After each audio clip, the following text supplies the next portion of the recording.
Now, software sector high flyers Zoom and DocuSign were recently added to the Nasdaq 100, replacing Willis Towers Watson and United Airlines, respectively. Here with me now to discuss the significance of this, as well as how investors have been utilizing ETFs to profit during the historic market rally, is Nasdaq Chief Economist Phil Mackintosh. Thanks for being here today, Phil.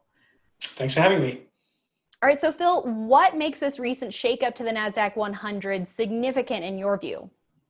Well, I think it's kind of interesting because you can see a lot of the companies that are really well positioned for working from home have done very well in the coronavirus period.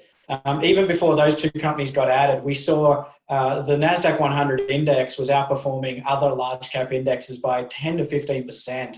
It actually got back to all-time highs recently. And that's because of companies like Netflix. It's because of companies like Microsoft and Amazon that are all really well positioned for us working from home in the future.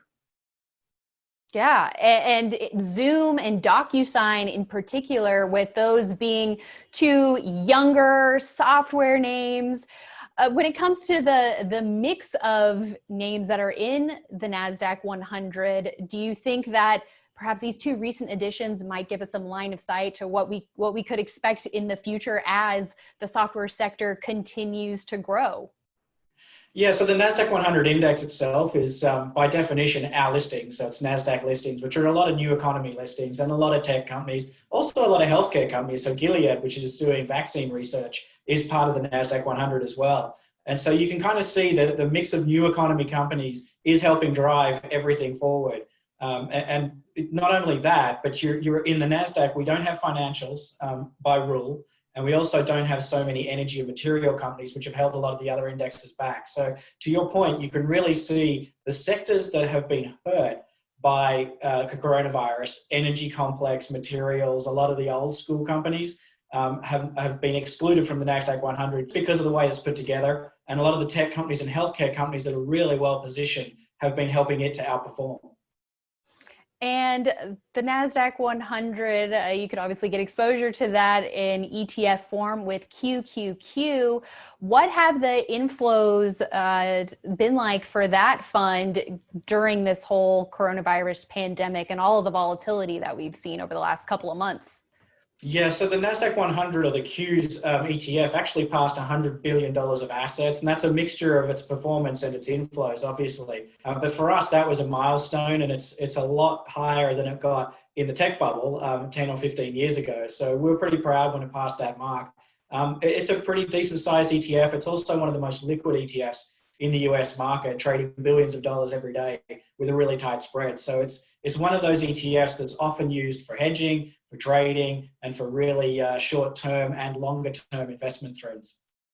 Yeah, seems pretty flexible. And back to the software sector in particular, the strength in that group can be underscored by the performance of software ETFs like CLOU, WCLD, and SKYY, to name a few. So walk us through what you're seeing at this time in terms of inflows for those funds.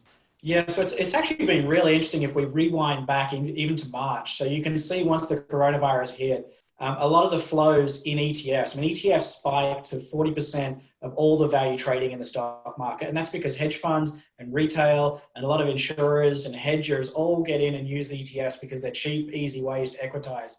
But the first thing we saw was a lot of outflows, whether it was in equities or bonds. And then you saw people pivoting, to your point, into some of these new economy ETFs. So there is a huge amount of thematic and factor-based ETFs out there now. And we saw a lot of flows into cloud, online retail, innovator funds. And we also saw inflows into some of the healthcare and biotech ETFs because they were positioning for people working from home for quite a long time and obviously investing in companies that had exposure to the vaccine research and some of the potential success stories that you might get from there.